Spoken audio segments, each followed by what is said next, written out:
Today's episode is called The Pain We Bear, and we are going to be talking about the blessing of going through painful times. And I know if you're in the middle of a painful time right now, you may not want to hear about blessings, but I think it's important to take a look at what might be happening as we're going through these things so that we can know beyond a shadow of a doubt that there is a benefit and a blessing to what we are going through. Hey, it's Albee Swenson, wife, mother, worrier, overthinker, type A, holding on to God and His promises to get me through the day. Thanks for joining me to explore everyday issues from a biblical perspective so we can all know and love God more.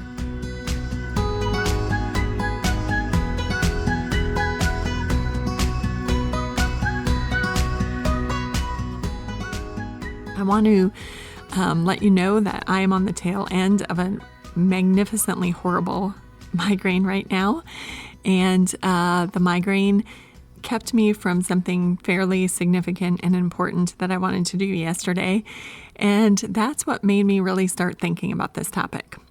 So it just made me dig into scripture a little bit and take a look at the other painful situations in my life and see if I could think of a rhyme or a reason, or if there was any way that I could put a little different perspective on what I was going through to really make me appreciate the times of pain. I know, I have to laugh even as I say that because it seems so absolutely remotely different than how we should respond to pain, to say, is there a way that we can appreciate what is going on here? And I hope that at the end of this episode, we can actually say, yeah, I think there are things that we can appreciate through this. So I want to tell you that yesterday I was supposed to be at my friend's mother's memorial, and I was supposed to be helping her with it, sing a song, and give a little talk about my time with her mom, because her mom had been one of the elderly people that I had gone to see for a while. And so it sort of was a meaningful thing that I really wanted to be part of, and wasn't able to because of my migraine yesterday. And I sent this text finally, about 3 hours before the memorial service began. I was putting it off. I was praying that the migraine would go away. And I finally sent the text that said, you know what, I can't believe it, but I've got this ridiculous migraine, and I am nauseated, and I am dizzy, and my head is throbbing, and I cannot get off this couch. And I mean, within 10 minutes, my friend was over at my door with some of the flowers that their family had received because of her mom's death. And she was just saying, I get it. I totally get it. Don't worry about it. Don't feel bad at all. And then today, her husband came over with a rose from the spray on the casket to give to me. So one of the blessings and benefits of pain in our life is definitely seeing how much the people in our life can love us and show love to us and help us in spite of our pain, or when we're in the midst of pain, and in spite of the fact that we can't be there to help them. And that is a tremendous blessing. I mean, to receive that unconditional love and the care of friends and neighbors are just, that's just a beautiful, beautiful thing. So that is certainly a huge blessing. And then if you've listened to this podcast at all over the past, 7 or 8 months that we've been doing this, you have heard me talk about a fairly difficult situation in my life. I don't give a lot of details, but in 2019, up until June 1st, it was a pretty traumatic time in my life.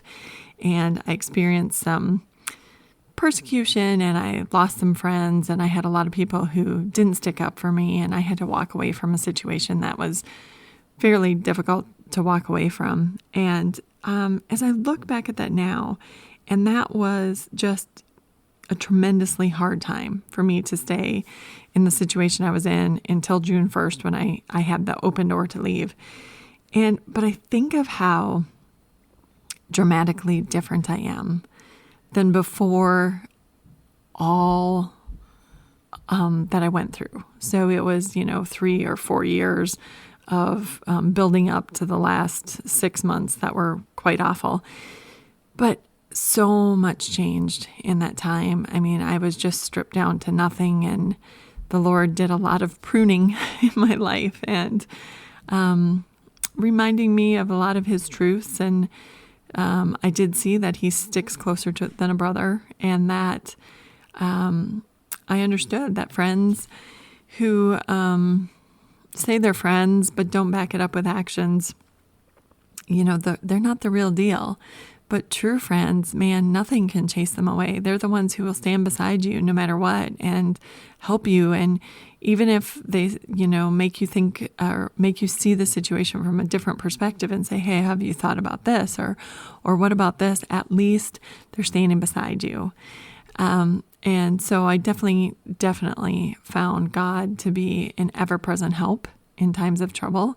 He never let me down. He showed up in my life in so many ways, through songs that came on the radio station and through podcasts and sermons, and even as I was just reading my Bible. And he would just be so close and make himself so known to me, and that was just a beautiful blessing.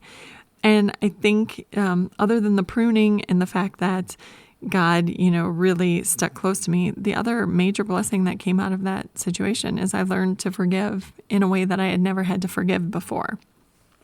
So I had been through some hurtful situations before, but this was more raw and bitter than anything I had experienced.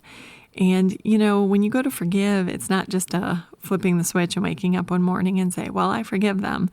It really is a process of daily forgiving them and trying to work through the pain and forgiving a lot of people who you thought would have helped you out and stood by your side without really realizing why they chose not to or why they did what they did, and just coming to a point of, saying we're all sinful, we're all guilty, and we all have let people down. And so I can do the same. I can forgive them for doing the same, rather.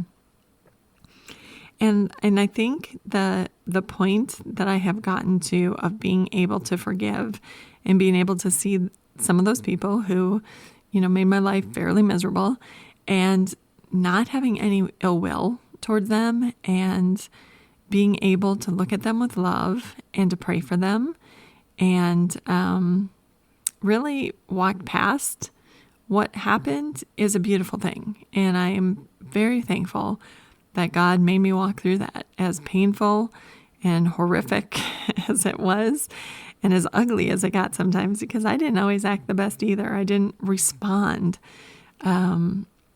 with love continually. Sometimes I was like, how can this still be happening? And so I'm very grateful. We are talking about our hurts this month as we anticipate an Easter message on getting past the hurt. A lot of us don't have to go far to find our source of pain because we've been hurt by someone in the church. Maybe it's another church member who criticized your service. Maybe it was a leader or a pastor who was cruel and left you reeling. I wrote a blog that I really hope will help you start to work through the pain. It's titled When Church Hurts. You can find a link in today's episode notes or by going to timeofgrace.org and searching for When Church Hurts. Okay, back to today's episode. There are many different kinds of pain, and I talked about the physical pain, and I talked about the pain of persecution, but there's also the pain of loss, losing a loved one and really grieving, and there's the pain of life not turning out how you thought it would, the expectations that are dashed, and the pain of a spouse hurting you in ways that you never, ever expected to be hurt. There are so many different ways that we can experience pain. So what, if anything, can we take away from that? Well, C.S. Lewis had a quote that said, God who foresaw your tribulation has specifically armed you to go through it, not without pain, but without stain. And I think that is so true. I think none of us would choose the pain that we would go through in our lives. I mean, ever. But God does, it's no surprise to God when we are walking through a painful situation, right? And so it's interesting to note how God uniquely prepares us to walk through a very difficult season. And a lot of times you don't feel that, right off the bat. You're blindsided and you can't imagine how you're ever going to cope and deal with what you're going through. But as you look back, you see the people that God has put in your lives, and you see how the Word has been at work in your heart and in your mind to really prepare you and equip you to go through the trauma or the loss or the pain that you are going through. And that's a really, really profound thought, that God doesn't just put you in a situation that He isn't prepared for. He doesn't throw you into the swimming pool without first giving you lessons on swimming. And good to know, right?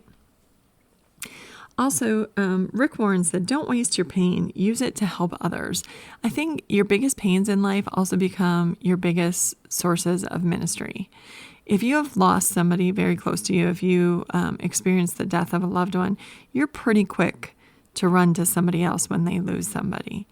My parents both were diagnosed and have gone through cancer treatment, and I have marveled at the way that people who are going through cancer treatments, they just bond. You sit in a waiting room and it doesn't take long for them to say, what kind of cancer do you have? Have you had surgery? How's your treatment going? Just these conversations that you strike up, which are instantaneously meaningful.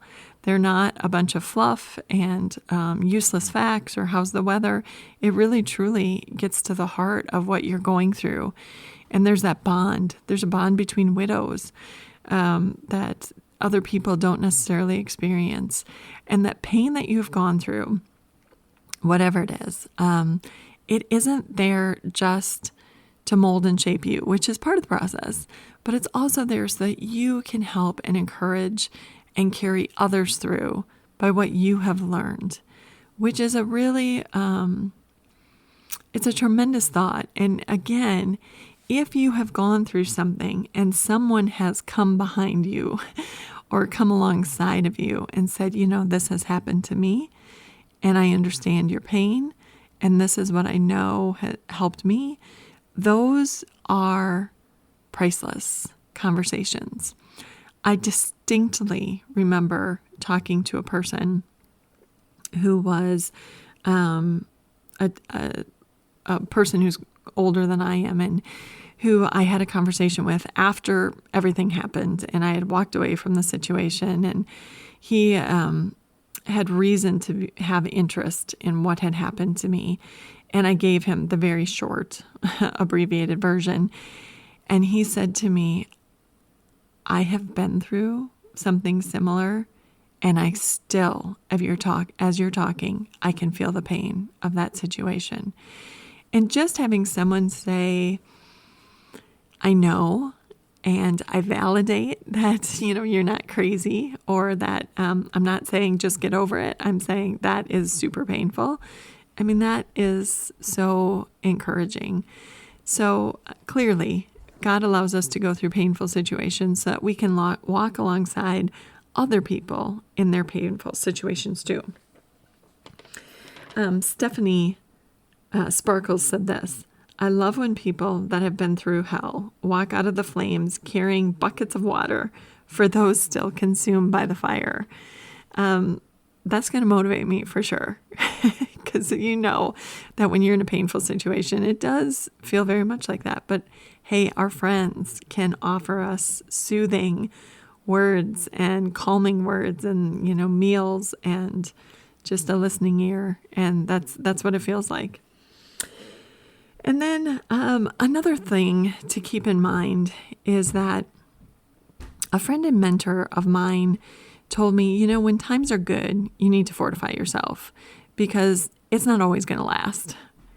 And I think that's really important to think about as we're talking about the pain that we bear, Because if you're not in a painful situation right now, there's a good chance a painful situation is coming.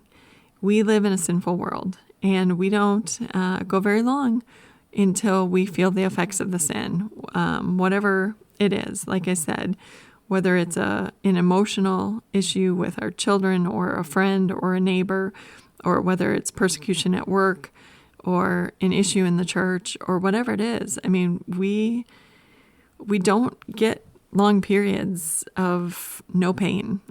Usually we get a breath and a breather. And during that time, it's really important to fortify ourselves. And how do we do that? Take your Bible study seriously. All that time in the Word is really building up your soul. And that's what we lean on when everything's knocked out from underneath us. We go back to the Word to find our comfort. We go back to God's promises. We go back to God's character. Who is God? Is he going to stick with us? Well, yeah, he certainly is. Does he love me still? Yes, he certainly does. Is he still in control? Yes. Even when we see the storm raging around us, he's the God who can calm the storm. So, those things, having those things in your heart, it's so important to fortify yourself with that. And then, our relationship with God that we have in prayer. Man, don't let that go. Don't just turn to God when the going gets tough. Make sure that you're in relationship with him all the time. Then going to God doesn't become a last resort. It is the first place you're going to go because you know that he's listened to you all those days before, and he's still going to listen to you now.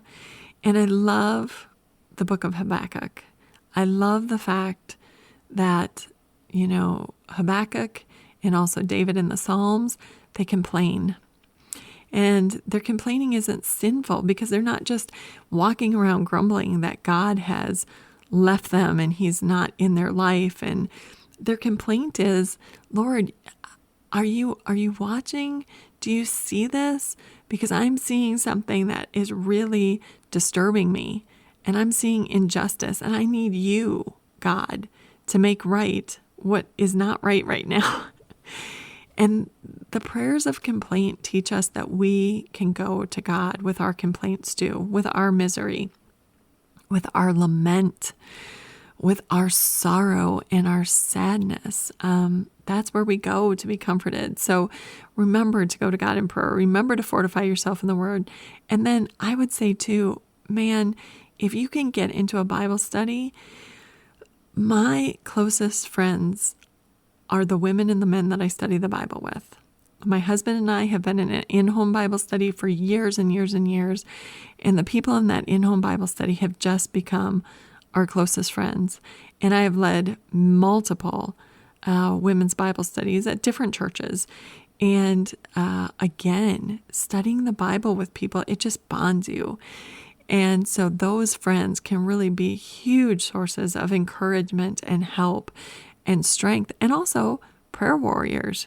Quite honestly, sometimes in the depth of our sorrow, despair, even confusion over what's going on, and just trying to deal with all the things that come with, an unexpected death. There's so many people to talk to and communicate with, and there's plans to be made. And, a lot of times we are so busy in the moment that we aren't able to pray a lot. But boy, the people, our Christian friends who walk alongside of us, they are holding us up in prayer. And that is just a tremendous blessing and gift. So, the fact is too, I just wanted to bring out one last thought, and that is that when we're going through our painful situations, we have a choice to make. And the choice is to fall into complaint and to bemoaning the fact that we are going through something tragic and terrible and horrible, and bringing everybody else down alongside us. Or we can choose to glorify God and see the ways that he's working in our lives in the middle of this. So even though things aren't what we had hoped they would be, and even though situations didn't go as planned, boy, when we see the way that God is still at work, and when we can tell other people that we still hope in God and that we still put our trust in Him, we can glorify Him through the pain. And I think that's really the goal. The goal is that as we get through, as we come upon our painful situations, and as we realize that we have to miss out on some things, and life isn't going to go the way we hoped, we still have the option of glorifying God through it and saying, God, I know you're good, and I still see your blessing even here in the middle of this. When we get to that point, then we really shut Satan up, because Satan wants just the opposite. He wants us to despair, lose hope, not turn to God. He wants us to curse God and die, so to speak, as Job's wife said. And he wants us to just really lose our testimony to the world. And so when we overcome that, and when we can get through the muck of the circumstances to glorify God, well, then something good has happened in the middle of a pretty bad situation. This has been Little Things, because in God's kingdom, the little things are the big things. Please remember to like and share this message with your friends if you think this is something that would benefit them. And pray for us at Time of Grace as we really seek to reach out with the gospel to the world. As always, thank you for listening to Little Things.